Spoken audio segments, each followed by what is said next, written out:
নমস্কাৰ, আপোনালোক সকলোকে মোৰ চেনেল দ্য আনবক্সিঙলৈ স্বাগতম জনাইছোঁ। আপোনালোকৰ সকলোৰে ঘৰত টিভি আছে। কিছুমানৰ ঘৰত পুৰণা বক্স টিভিবিলাক আছে বা কিছুমানৰ ঘৰত স্মাৰ্ট টিভি আছে আৰু কিছুমানৰ ঘৰত এনেকুৱা LCD টিভি আছে। কিন্তু এই টিভিবিলাক LCD হয় কিন্তু স্মাৰ্ট টিভি নহয়। আজিকালি ঘৰত সৰু ল'ৰা ছোৱালী থাকে বা বহুতে আমিও এতিয়া এণ্ড্ৰইড টিভিৰ দৰে চাব বিচাৰোঁ। এমেজন প্ৰাইম, নেটফ্লিক্স, ইউটিউব আদি আমি টিভিত চাব বিচাৰোঁ। কিন্তু আমি স্মাৰ্ট টিভি নোহোৱাৰ বাবে চাব নোৱাৰোঁ। আজি মই আপোনালোকক এনেকুৱা এটা প্ৰডাক্ট দেখুৱাম, যিটো প্ৰডাক্ট লগাই আপোনালোকে পুৰণা বক্স টিভি আৰু এনেকুৱা LCD টিভিবিলাকো আপোনালোকে স্মাৰ্ট টিভি বনাব পাৰে।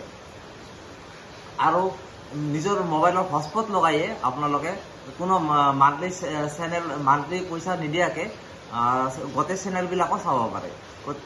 গতিকে এই প্ৰডাক্টটো হ'ল এইটো প্ৰডাক্ট হ'ল এণ্ড্ৰইড টিভি বক্স। মই নকিয়া কোম্পানীৰ এণ্ড্ৰইড টিভি বক্স আনিছোঁ আৰু ইয়াৰ প্ৰাইচটো 3000 পৰা 3500 টকাৰ ভিতৰত আপোনালোকে পাব।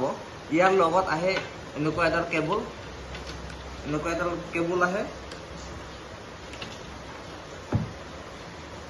এডাল HDMI কেবুল আহে আৰু আপোনালোকে এনেকুৱা এটা চাৰ্জিং টপ আপোনালোকে ঘৰত আছে যদি ল'ব, নাইবা আপোনালোকে এনেকুৱা এটা টপ কিনি ল'ব লাগিব। এই প্ৰডাক্টটো কেনেকৈ টিভিত লগাই, টিভি বক্সত কেনেকৈ লগাই, বক্স টিভি থাকিলে আপোনালোকে কেনেকৈ লগাব সেইটো মই কৈ দিম। যিহেতু আমাৰ বক্স টিভি নাই, আমি দেখুৱাব নোৱাৰিম। কিন্তু এইটো আমাৰ LCD টিভি আছে পুৰণা। ইয়াত কিন্তু আমি এইটো স্মাৰ্ট টিভি নহয় আৰু এইটো লগাই মই এইটো স্মাৰ্ট টিভিৰ দৰে চাম। গতিকে আমি প্ৰেক্টিকেলি ভিডিঅ'টো চাই কেনেকৈ বা লগাই চাওঁ। আপোনালোকে প্ৰথমতে এইটো ল'ব, লৈ এইটো HDMI কেবুল, এই কেবুলডাল ল'ব। কেবুলডাল লোৱাৰ পিছত ইয়াতে এইটো লগাই ল'ব।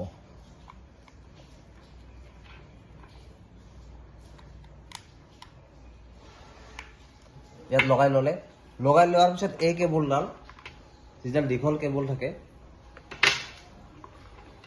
চাৰ্জিং কেবুল, ইয়াতে লগাই ল'ব। লগাই লোৱাৰ পিছত ইয়াত আপোনালোকে মোবাইল ফোনৰ এটা টপ লগাই ল'ব।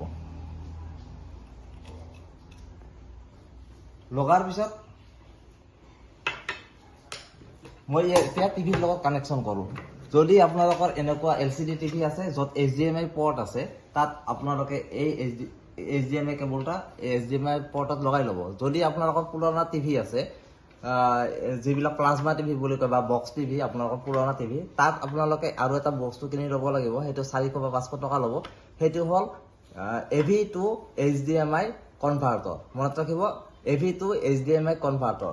যেতিয়া সেই কনভাৰ্টৰটো লগাই ল'ব, তেতিয়া আপোনালোকৰ টিভিটো সম্পূৰ্ণ এটা স্মাৰ্ট টিভি হৈ যাব।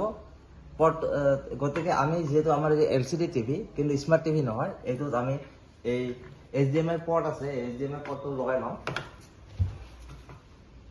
সকলোৰে টিভিত HDMI পৰ্ট আছে। HDMI পৰ্টত আপোনালোকে এই HDMI কেবুলডাল লগাই ল'ব। লগাই লৈ এতিয়া আমি টিভি আৰু এই এণ্ড্ৰইড টিভি বক্সটো কানেকশ্যনটো কৰি লওঁ।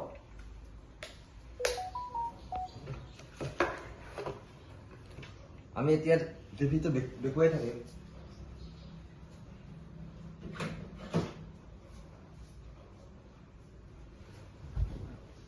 আপোনালোকে টিভি বক্সৰ লগত এনেকুৱা এটা ৰিমট পাব আৰু ৰিমট দি চলাব পাৰিব। দেখক এতিয়া নকিয়া আহিছে।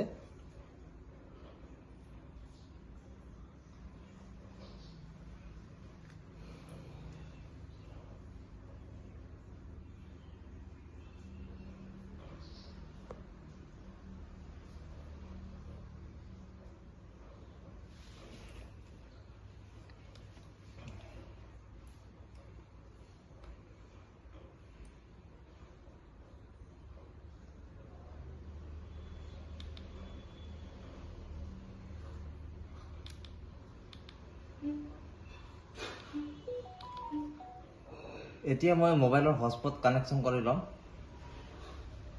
আৰু মোবাইলৰ হটস্পট কানেকশ্যন কৰি মই আপোনালোকক ইউটিউব দেখুৱাম যে ইউটিউব চলে নে নাই।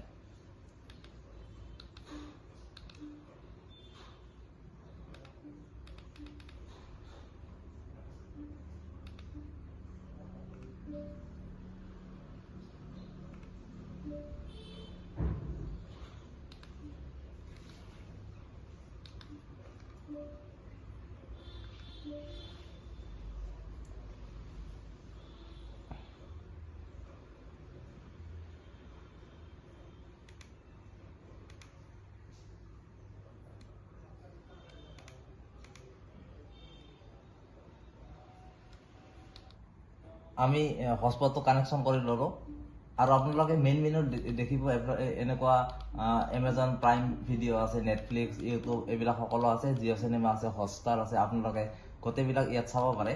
মই ইউটিউবটো লগাই দেখুৱাই দিওঁ যে ইয়াত কেনেকৈ আহে। ইউটিউব লগালোঁ, লগাৰ পিছত দেখক ইউটিউবত গোটেইবিলাক আহিল। এতিয়া আপোনালোকে মোবাইলৰ দৰে চাব পাৰিব যে ইউটিউবৰ গোটেইবিলাক বস্তু চাব পাৰিব, চাৰ্চ কৰি চাব পাৰিব, এনেকৈ চাব পাৰিব। গতিকে মই ভিডিঅ'বিলাক লগাই নেদেখুৱাওঁ, কাৰণ কপিৰাইটৰ ইছ্যু আহিব পাৰে। গতিকে আপোনালোকে যদি আপোনালোকে নিজৰ পুৰণা টিভিটো স্মাৰ্ট টিভি বনাব বিচাৰে, তেতিয়াহ'লে এনেকুৱা এটা প্ৰডাক্ট এমাজন বা ফ্লিপকাৰ্ট বা জিঅ' মাৰ্টৰ পৰা কিনি ল'ব, কিনি লৈ আপোনালোকে ব্যৱহাৰ কৰিব পাৰে। ধন্যবাদ।